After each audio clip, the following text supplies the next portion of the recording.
আসসালামু আলাইকুম বন্ধুরা, আপনারা সবাই কেমন আছেন? আশা করছি ভালোই হবেন। আমি আলহামদুলিল্লাহ ভালো আছি।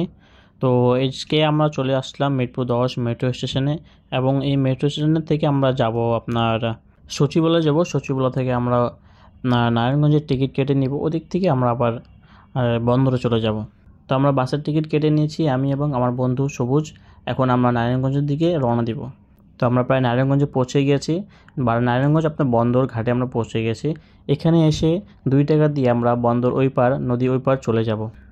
দরগাটি রয়েছে নারায়ণগঞ্জ জেলার বন্দর উপজেলার নবীগঞ্জে শীতলক্ষ নদীর কোল ঘেঁষে অবস্থিত। কদম রসুল দরগা নারায়ণগঞ্জ জেলার একটি অন্যতম দর্শনীয় স্থান।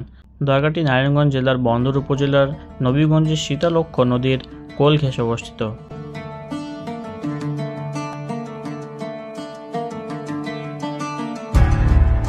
আর আমরা নৌকাতে উঠে গিয়েছি এবং নৌকা থেকে আমরা ওই পার চলে যাচ্ছি। মাত্র ২ টাকা দিয়ে আমরা বন্দর নদী থেকে এপার থেকে ওপার চলে যাই এবং মাত্র যেতে ২ থেকে ৩ মিনিটও লাগে, বেশি সময় লাগে না।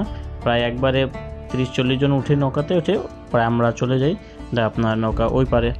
পরে আমরা ওই পারে চলে আসলাম এবং এখানে আপনারা অনেক কিছু পেয়ে যাবেন। মাথার টুপি থাকবে, মেয়েদের জন্য মাস্ক থাকবে, খাওয়ার জিনিস থাকবে এবং মাছও পেয়ে যাবেন। এখানে একটা বাজারও রয়েছে, অনেক ধরনের বিভিন্ন ধরনের মাছ রয়েছে এবং অনেক কিছু আপনারা এখানে পেয়ে যাবেন। তো দেন আমরা রিক্সা নিয়ে নিয়েছি অলরেডি। রিক্সাতে আমরা এখন চলে যাচ্ছি নবীগঞ্জ কদম রসুল মাজার।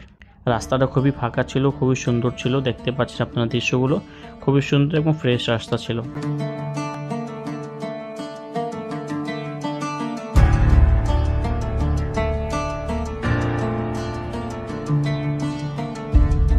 তো প্রায় আমরা নেমে গেছি আপনার নবীগঞ্জ কদম রসুল মাজার।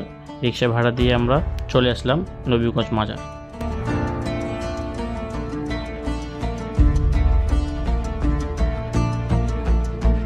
ধারণা করা হয় দরগায় দক্ষিত পাথরের ফলকের উপর অদ্ভুত পদচিহ্নটি প্রকৃতপক্ষে হযরত মুহাম্মদ সাল্লাল্লাহু আলাইহি সাল্লামের পদচিহ্ন, যদিও বিষয়টি নিয়ে অনেকে দ্বিমত পোষণ করেন।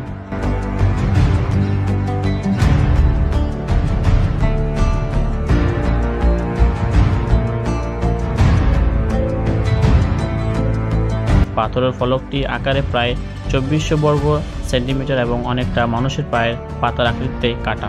ইতিহাসবিদদের মতে মাসুম খান কাবুলি নামে একজন আফগান রাজা সেনাপ্রধান ৭ম শতাব্দীতে এই নিদর্শনটি একজন আরব সওদাগরের নিকট থেকে সংগ্রহ করেন। বর্তমানে যে মঠের ভিতরে কদম রসুল ফলকটি রক্ষিত সেটি ১৭৭৭ থেকে ৭৮ খ্রিস্টাব্দে গোলাম নবী নামে ঢাকার একজন জমিদার এর হাতে নির্মিত।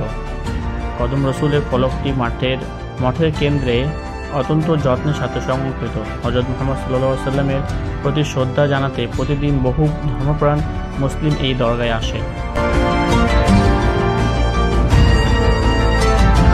এখানে লেখা আছে মাজারে সেজদা দেওয়া একদমই নিষেধ। তো আপনারা অবশ্যই যে কোনো মাজারে যান না কেন কোনো ধরনের সেজদা দেবেন না। সেজদা একমাত্র আল্লাহর সামনে দেওয়া যায়।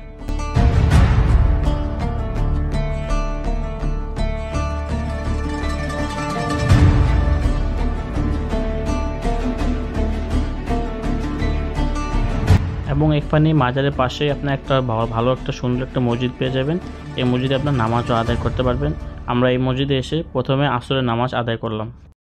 নারায়ণগঞ্জ ছাড়াও চট্টগ্রামে এরকম আরও ২টি দরগা রয়েছে, তবে নবীগঞ্জে অবস্থিত কদম রসুল দরগাটি সর্বাধিক পরিচিত।